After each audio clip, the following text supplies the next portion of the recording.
नमस्कार, दिन भर की बड़ी खबरों में आपका स्वागत है। मैं हूं परवीन शेख।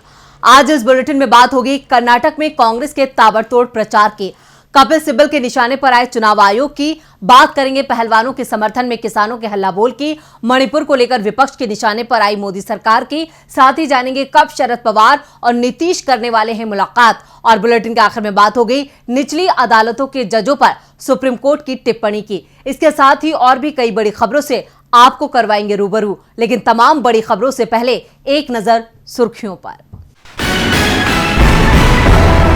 गुजरात में 5 साल के अंदर 40,000 से ज्यादा महिलाएं हुई लापता। एनसीआरबी के आंकड़ों से हुआ बड़ा खुलासा। बीजेपी सरकार में मचा हड़कंप। कर्नाटक में छत्तीसगढ़ के सीएम भूपेश बघेल ने बीजेपी पर साधा निशाना। बोले पीएम मोदी बन गए हैं प्रचार मंत्री, हिमंता शर्मा से ज्यादा लालची आदमी कोई नहीं। फिल्म केरल स्टोरी तमिलनाडु के मल्टीप्लेक्स में नहीं दिखाई जाएगी। कानून व्यवस्था को देखते हुए मल्टीप्लेक्स संगठनों ने लिया फैसला। रेलवे को डिजिटल करने की तैयारी, जल्द बंद हो जाएगा कागज वाला टिकट। डिजिटल होने से फर्जी रेल टिकट के धंधे पर लगेगा अंकुश। ये तो थी सुर्खियां और अब बात आज की सबसे बड़ी खबर की। कर्नाटक चुनाव प्रचार अब से कुछ घंटों बाद समाप्त हो जाएगा। ऐसे में सभी राजनीतिक दलों ने प्रचार के मैदान में अपनी पूरी ताकत लगा दी है। आज सबसे ज्यादा रैलियां राहुल और प्रियंका गांधी ने की हैं, तो वहीं बीजेपी की तरफ से पीएम मोदी और अमित शाह मैदान में डटे रहे। प्रचार के दौरान राहुल डिलीवरी बॉय के स्कूटर पर सवारी करते हुए भी नजर आए। तो कैसे आज जनता के बीच नेताओं ने छोड़े शब्दों के तीर, देखते हैं ये रिपोर्ट। कर्नाटक में 10 मई को होने वाले विधानसभा चुनाव के लिए कांग्रेस अध्यक्ष मल्लिकार्जुन खड़गे, राहुल गांधी और प्रियंका गांधी अब तक 44 रैलियां, 13 रोड शो, महिलाओं और युवाओं के साथ 6 संवाद और साथ ही कार्यकर्ताओं के साथ 5 बैठकें कर चुके हैं। आज भी खड़गे ने 3-3 सभाओं में हिस्सा लिया, जहां उनके निशाने पर बीजेपी रही, तो राहुल और प्रियंका गांधी ने आज 7 रैलियों को संबोधित किया। राहुल ने आनेकल में शाम 4 बजे और पुलकेशी नगर में 6 बजे 2 जनसभाओं को संबोधित किया। इसके अलावा शिवाजी नगर में राहुल की बड़ी रैली हुई। राहुल गांधी ने आज बेंगलुरु में एक डिलीवरी बॉय के स्कूटर पर सवारी भी की। इधर कांग्रेस महासचिव प्रियंका गांधी अपने प्रचार के आखिरी दिन मुदा बिद्री, बेंगलुरु साउथ और शिवाजी नगर में रैलियां की। महादेवपुरा और बेंगलुरु साउथ में प्रियंका का रोड शो। प्रियंका की पहली रैली मुदा बिद्री में 2:30 बजे हुई। कांग्रेस के इस ताबड़तोड़ प्रचार से बीजेपी की चिंता बढ़ती जा रही है। वहीं आज बीजेपी की तरफ से पीएम मोदी ने अपने प्रचार के आखिरी दिन रोड शो और 2 रैलियां की। पीएम मोदी ने आज भी बेंगलुरु में रोड शो किया। उनका ये रोड शो 10 किलोमीटर लंबा था। उसके बाद उन्होंने शिवमोगा में रैली की, जहां उन्होंने कांग्रेस पर निशाना साधा। पीएम मोदी ने कहा कि कांग्रेस ने झूठ का इकोसिस्टम बनाया हुआ है। वहीं कर्नाटक के बेलगांव में रोड शो करके अमित शाह ने बीजेपी के लिए वोट मांगे। इधर वीरशैव लिंगायत फोरम ने एक आधिकारिक पत्र जारी कर कांग्रेस के समर्थन का ऐलान कर दिया है। फोरम ने लिंगायत समाज के लोगों से अपील की है कि वो आगामी चुनाव में कांग्रेस को वोट करें। लिंगायत समाज के इस ऐलान से राज्य में बीजेपी की मुश्किलें बढ़ गई हैं। कर्नाटक में कांग्रेस की मजबूती से फिलहाल बीजेपी बैकफुट पर है, तो इधर कपिल सिब्बल के सवालों से ईसी भी बैकफुट पर है। कर्नाटक में चुनाव प्रचार के लिए महज अब 1 दिन बचा है। ऐसे में कांग्रेस के विज्ञापन से बीजेपी बौखला गई है, क्योंकि इस विज्ञापन में कांग्रेस ने बीजेपी के भ्रष्टाचार की पोल खोल दी है, जिस पर ईसी ने कांग्रेस को नोटिस भेज दिया है। क्या है पूरा मामला, देखते हैं इस रिपोर्ट में। कर्नाटक विधानसभा चुनाव में कांग्रेस ने बीजेपी के खिलाफ जोरदार विज्ञापन अभियान जारी कर रखा है। बीजेपी की शिकायत पर चुनाव आयोग से नोटिस मिलने के अगले ही दिन कांग्रेस ने एक बार फिर विज्ञापन के जरिए बीजेपी पर हमला बोला है। आज प्रकाशित हुए विज्ञापन में कांग्रेस ने बीजेपी पर राज्य को लूटने का आरोप लगाया है। नए विज्ञापन में कांग्रेस ने बीजेपी की राज्य सरकार को ट्रबल इंजन सरकार बताया है। ऐसा कहने पर कांग्रेस को पहले ही चुनाव आयोग से नोटिस मिल चुका है। ताजा विज्ञापन में कांग्रेस ने सभी जरूरी सामानों की कीमत की 2014 से तुलना करते हुए बीजेपी पर हमला बोला है। कांग्रेस ने चुनाव में भ्रष्टाचार को प्रमुख मुद्दा बनाया है। बम्बई के नेतृत्व वाली बीजेपी सरकार को कांग्रेस 40% कमीशन वाली सरकार कहती रही है। इन्हीं आरोपों को लेकर कांग्रेस ने करप्शन रेड कार्ड विज्ञापन अखबारों में दिया था। इस विज्ञापन को लेकर बीजेपी ने कांग्रेस के खिलाफ चुनाव आयोग में शिकायत की थी। शिकायत के बाद चुनाव आयोग ने कांग्रेस की कर्नाटक इकाई को नोटिस भेजा था। नोटिस में कहा गया है कि प्रथम दृष्टया ऐसा लगता है कि कांग्रेस विज्ञापन के जरिए आदर्श आचार संहिता का उल्लंघन कर रही है। नोटिस पर कांग्रेस को आज शाम तक जवाब भेजना है। कांग्रेस को नोटिस मिलने पर राज्यसभा सांसद कपिल सिब्बल ने निर्वाचन आयोग पर निशाना साधा। सिब्बल ने कहा कि आयोग कांग्रेस से तो सवाल पूछता है, लेकिन पीएम से सबूत मांगने की उसकी हिम्मत नहीं है। एक ट्वीट में सिब्बल ने लिखा, चुनाव आयोग ने भाजपा के खिलाफ भ्रष्टाचार के दावों के लिए कांग्रेस से सबूत मांगा है। पीएम ने कांग्रेस पर आतंकवाद से जुड़े लोगों के साथ पिछले दरवाजे से राजनीतिक सौदेबाजी करने का आरोप लगाया। इस पर सबूत मांगने के बारे में क्या है? क्या चुनाव आयोग में पीएम से सबूत मांगने की हिम्मत नहीं है? कपिल सिब्बल के इन सवालों पर ईसी क्या जवाब देता है, ये देखना होगा। लेकिन कांग्रेस कर्नाटक में बीजेपी के खिलाफ जोरदार प्रचार कर रही है, जिससे बीजेपी बैकफुट पर है। कर्नाटक के सियासी खेल में कांग्रेस के दांव से बीजेपी पस्त है। पहलवानों के धरने से मोदी सरकार भी पस्त नजर आ रही है। भारतीय कुश्ती महासंघ के अध्यक्ष बृजभूषण शरण सिंह की गिरफ्तारी के लिए पहलवानों का दिल्ली के जंतर मंतर पर धरना आज 15वें दिन भी जारी रहा। आज जंतर मंतर पर महापंचायत हुई, जिसमें देश भर से खापे पहुंची। तो क्या कहा किसानों ने, देखते हैं ये रिपोर्ट। दिल्ली के जंतर मंतर पर धरना दे रहे पहलवानों का आज 15वां दिन है।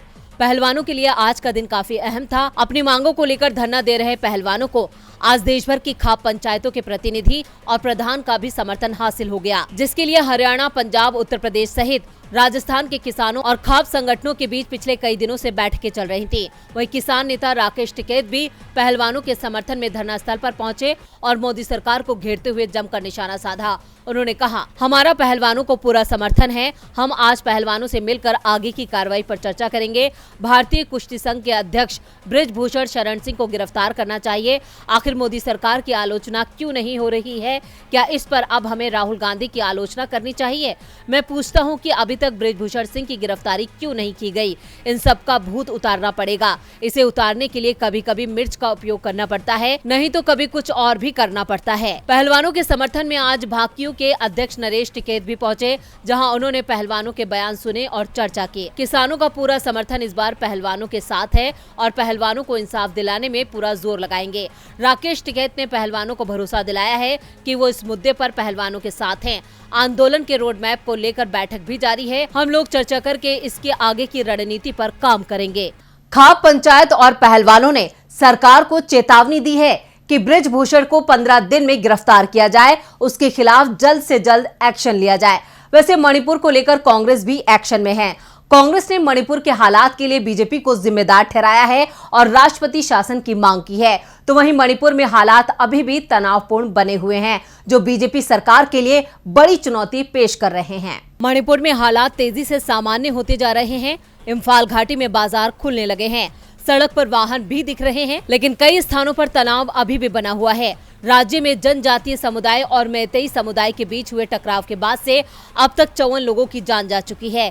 3 और 4 मई को हालात बेहद खराब हो गए थे, जिसके बाद राज्य सरकार ने केंद्र से मदद मांगी। केंद्र ने तुरंत ही राज्य में अनुच्छेद 355 का इस्तेमाल करते हुए सेना और असम राइफल्स के जवानों की तैनाती कर दी। मणिपुर में बीजेपी की ही सरकार है और अनुच्छेद 355 वहां इस्तेमाल किया जाता है। वहां राज्य सरकार कानून व्यवस्था बनाए रखने में फेल हो जाती है। आमतौर पर यह अनुच्छेद 355 किसी राज्य में अनुच्छेद 356 का आधार भी बनता है, जिसमें राज्य सरकार को बर्खास्त कर दिया जाता है। मणिपुर में सरकार बीजेपी की है, इसलिए अनुच्छेद 356 का यहाँ इस्तेमाल नहीं होगा, ये तय है। हालात भले ही 3-4 मई को सरकार के नियंत्रण से बाहर हो गए हों, लेकिन यह हालात पहले से ही बन रहे थे। दरअसल राज्य की जनजातीय आबादी गवर्नमेंट लैंड सर्वे का विरोध कर रही थी। इसे लेकर 28 अप्रैल को the indigenous tribal leaders forum ने चुराचांदपुर में 8 घंटे बंद का ऐलान किया था। 28 अप्रैल को देर रात तक पुलिस और प्रदर्शनकारियों में टकराव होता रहा। इसके बाद 3 मई को all tribal students union of Manipur ने आदिवासी एकता मार्च निकाला। ये मैतेई समुदाय को एसटी का दर्जा देने के विरोध में था। स्थिति बिगड़ गई और इसने जातीय टकराव का रूप ले लिया। राज्य के हालात को देखते हुए नेशनल टेस्टिंग एजेंसी ने राज्य में नीट यूजी के एग्जाम को पोस्टपोन कर दिया है।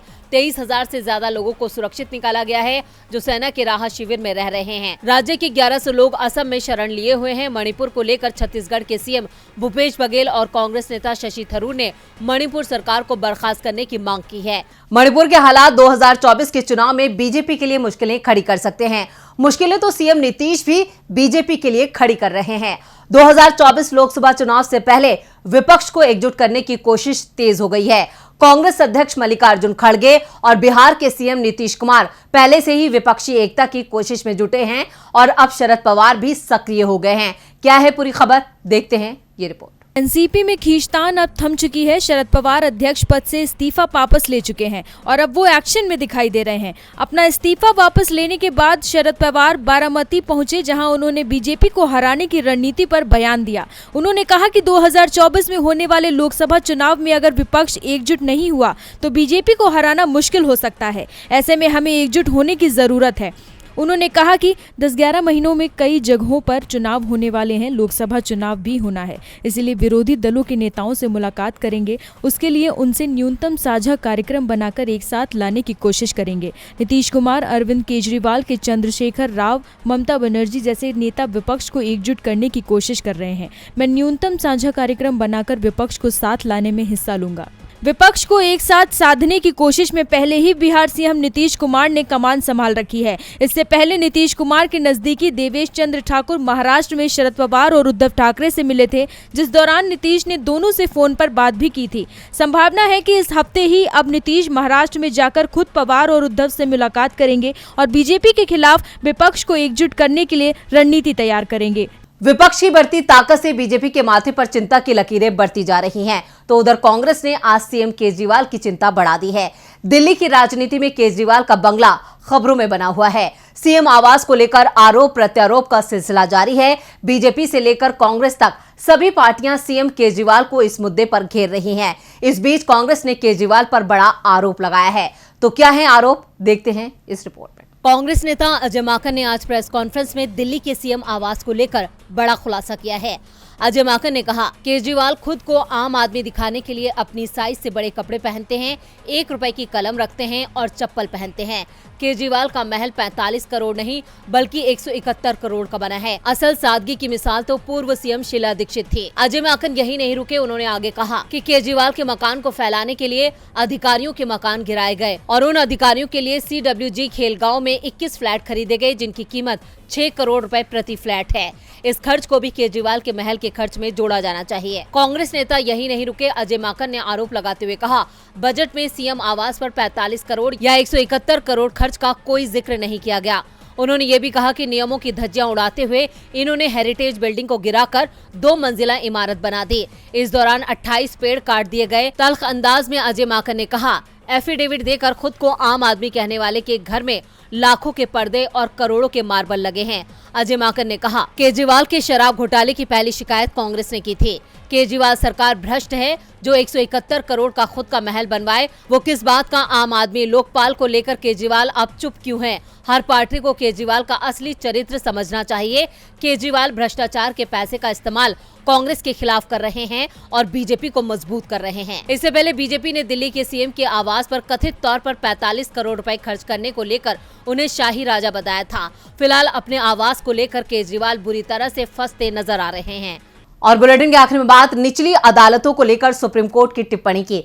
किसी भी मामले में सुनवाई के दौरान आरोपी और पीड़ित पक्ष के वकील जमकर सवाल जवाब करते हैं, अपने पक्ष में जमकर दलीलें देते हैं, जिससे जज उनके पक्ष में फैसला सुनाए। निचली कोर्ट में फैसला सुनाने वाला जज आमतौर पर खामोश रहते हैं, जिस पर सुप्रीम कोर्ट ने चिंता जताते हुए कहा कि ट्रायल कोर्ट के जज के पास भी सवाल पूछने का अधिकार है और उसे इसका इस्तेमाल करते रहना चाहिए। तो जजों को लेकर क्या कहा सुप्रीम कोर्ट ने, देखते हैं ये रिपोर्ट। कोर्ट में किसी भी मामले में चल रही सुनवाई में जज को भी हिस्सा लेना चाहिए, क्योंकि उसे ही फैसला सुनाना है। खासतौर पर ट्रायल कोर्ट के जज मूक दर्शक नहीं रहना चाहिए, उन्हें समय समय पर महत्वपूर्ण सवाल जरूर करना चाहिए। सुप्रीम कोर्ट के जस्टिस सुधांशु धुलिया और जस्टिस संजय कुमार की बेंच ने कहा कि जब मामले में ट्रायल चल रहा है तो ट्रायल जज की ड्यूटी है कि वह सच्चाई को सामने लाने के लिए महत्वपूर्ण सवाल पूछे। भारतीय एविडेंस एक्ट की धारा 165 में जज को यह अधिकार है कि वह ट्रायल के दौरान सवाल करे। किसी गवाह से किसी भी समय सवाल कर सकते हैं, बल्कि वास्तविकता ये है कि ट्रायल कोर्ट की ड्यूटी है कि वह सवाल करे। ट्रायल का मकसद ही यही है कि सच्चाई सामने आए। सुप्रीम कोर्ट ने कहा कि ट्रायल कोर्ट को ट्रायल में शामिल होना चाहिए और वह एक्टिव तरीके से एक्ट करे और महत्वपूर्ण सवाल जो हो सकते हैं वह पूछे जाएं। दरअसल जिस मामले की सुनवाई करते हुए सुप्रीम कोर्ट ने ये टिप्पणी की वो 2017 का है, जिसमें आरोपी को हाईकोर्ट ने उम्र कैद की सजा सुनाई थी। आरोपी ने हाईकोर्ट के फैसले को सुप्रीम कोर्ट में चुनौती दी और सुप्रीम कोर्ट ने उम्र कैद की सजा खारिज कर दी और कहा कि आरोपी को रिलीज किया जाए। तो आज इस बुलेटिन में बस इतना ही। देखते रहिए DB लाइव। नमस्कार।